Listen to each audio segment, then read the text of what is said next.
Welcome to the Mixed Media Tapes. The Mixed Media Tapes is a short artist talk series based on word and phrase prompts. I have invited visual artists to select prompts from a list and to share their thoughts and stories based on those prompts.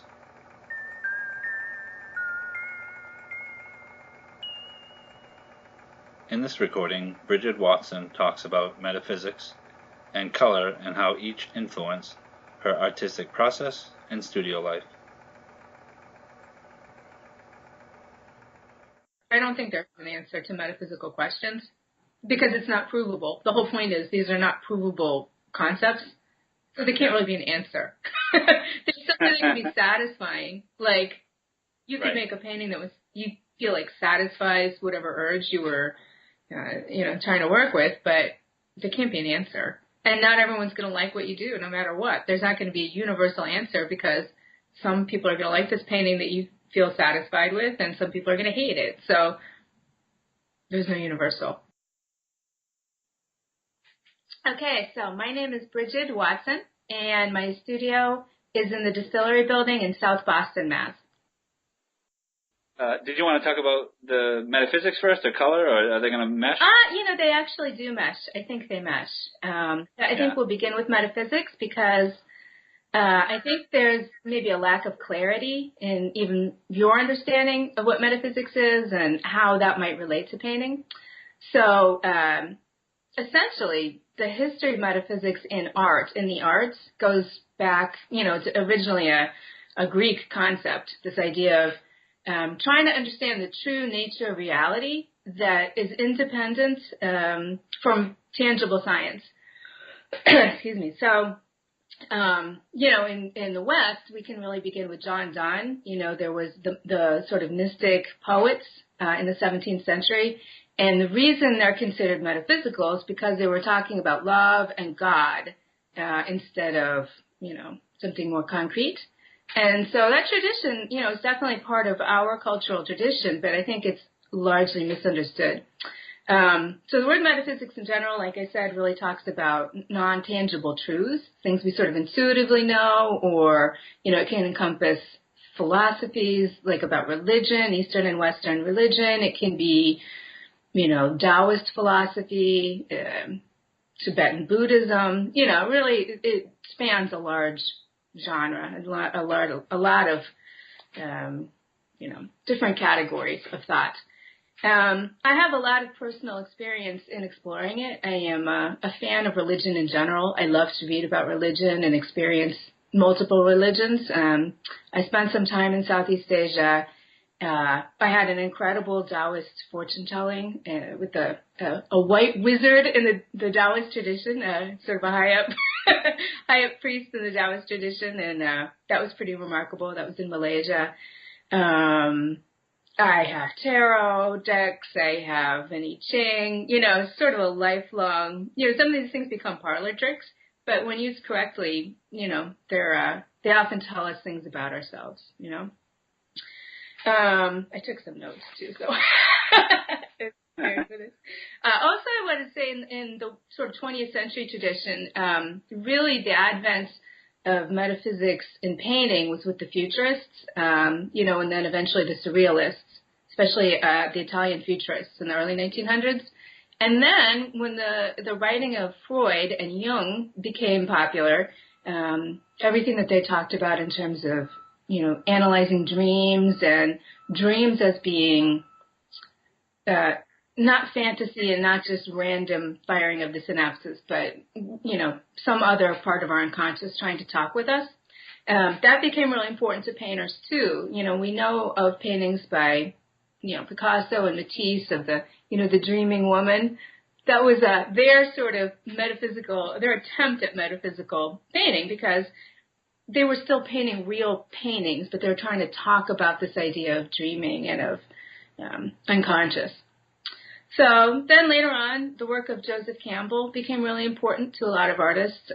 He talked a lot about mythology and sort of kind of spinning off on some of the ideas that Jung had of, collective unconscious, and mythology is really important. And I think basically all of these things are just trying to talk about ways that we can possibly understand the world that we have no proof of.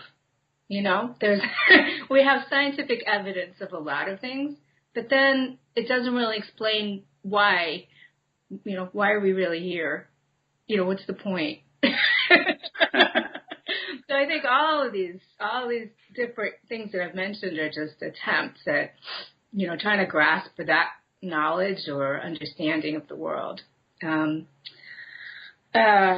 Yeah. Any questions? I just go, no, that's cool. And I actually watched, I tried to brush up a little bit. I shouldn't say brush up because it's not like I have anything to build on yet, but I don't know, I watched a couple of videos on YouTube. Good. And I watched one that was a bit of a lecture, but it was, well done, and I thought. And just the idea of, they were talking about questions and, and/or propositions that are posed or asked, and they're not necessarily, the answers can't be, they're kind of, nonsensical. And they're non-quantifiable. Right? Yeah. For example. Yeah. Well, my brain jumped immediately to painting and to think that now is any given painting or painting in general the question or the answer? Or yeah. So I mean, I could make an argument that all painting is in a way metaphysical, because really since the popularity of photography, painting kind of lost its job, right? We are no longer needed to record, historical events or figures or religious stories. It's not our task anymore. There may be some people who are still doing that, but photography is way more efficient, right? So what do we even paint for then, right? We don't have a job anymore per se. Why do people even still do it? Right? Yeah, that's a great question. So, what do you think? Well, why do people still do it? Well, I mean, I wonder if it became.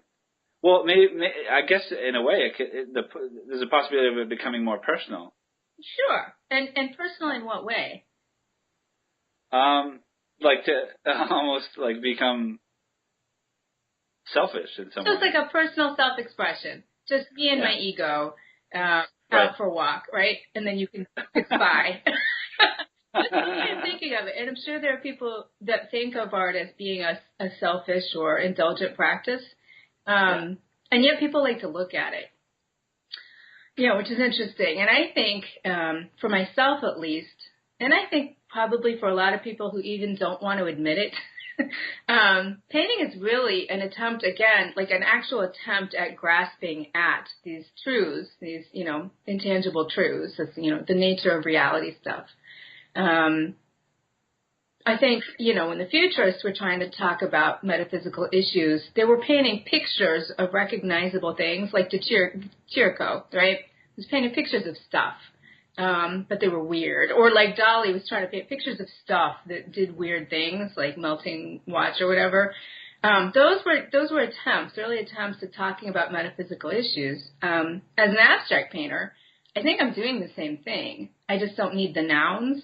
Right? Painting has progressed to a point where we don't have to use identifiable object. And I also think there's a distinction between what I think of myself doing and what I think the futurists did, which would be they were talking about an experience that they had, like a dream or some nonlinear writing or something like that. And for me, I think the actual act of painting is a metaphysical expression. I think, when things are going really, really well, it's as though, I lose my ego completely. I almost feel like, it is a transcendental experience. If it's going well, I feel like I have become a vehicle for something else to come out. I'm like I'm the hand, but maybe it's not even me that's talking sometimes, and I think that makes it be a metaphysical experience. The Greeks would have said, what is the nature of reality? What color is that? How do you talk about that? So I think that is what I try to do sometimes.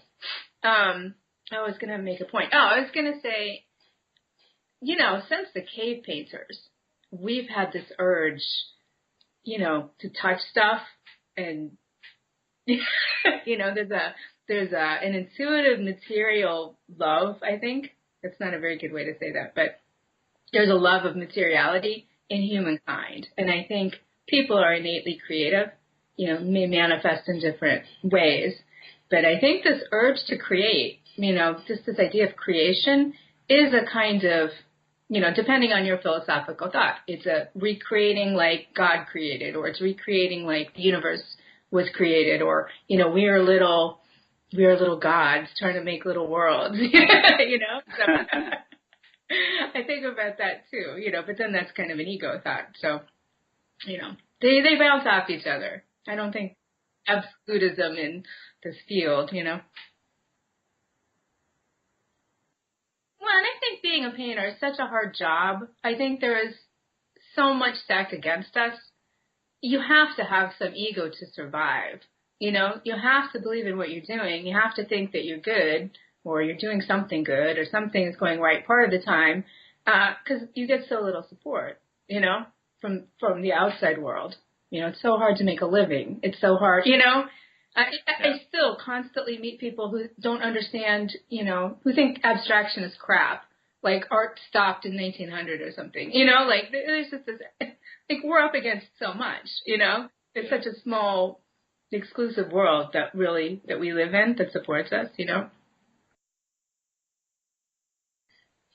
you want to talk about color? Yeah. I actually was trying to marry color and transcendental thought, trying to think about how they connect, because they don't have to, they don't for a lot of people. I had looked up, there's this idea of chromesthesia. I don't know if you know this word.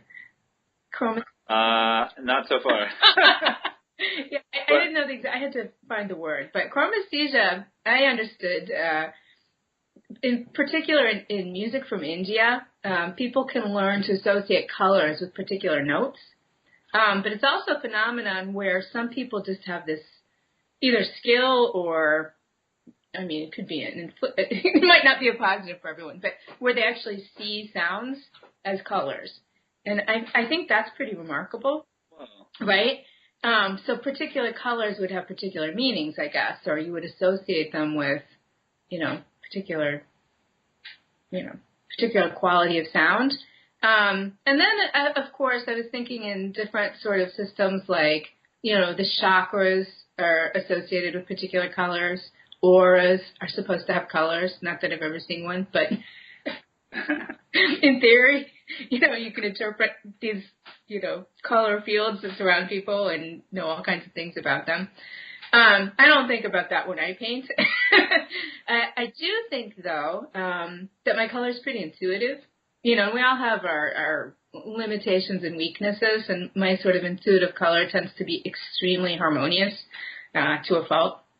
I could just look at Matisse all day, basically. I love that kind of color. But I do think that the color that I use really, I associate it with a particular time, place, experience. And it may not be something somebody else can read. But I think that the quality of whatever it is that I'm trying to express can be felt through color. So in that way, it is metaphysical, right? It's just we also have all this, we're burdened with the knowledge of, I don't like to call color theory. It's upsetting. But, whatever we know about color, the phenomenon of color is scientific, right? We know this with this equals this, and, it comes out the same way every time. So there's some actual hard science there, too. But I think we feel color also.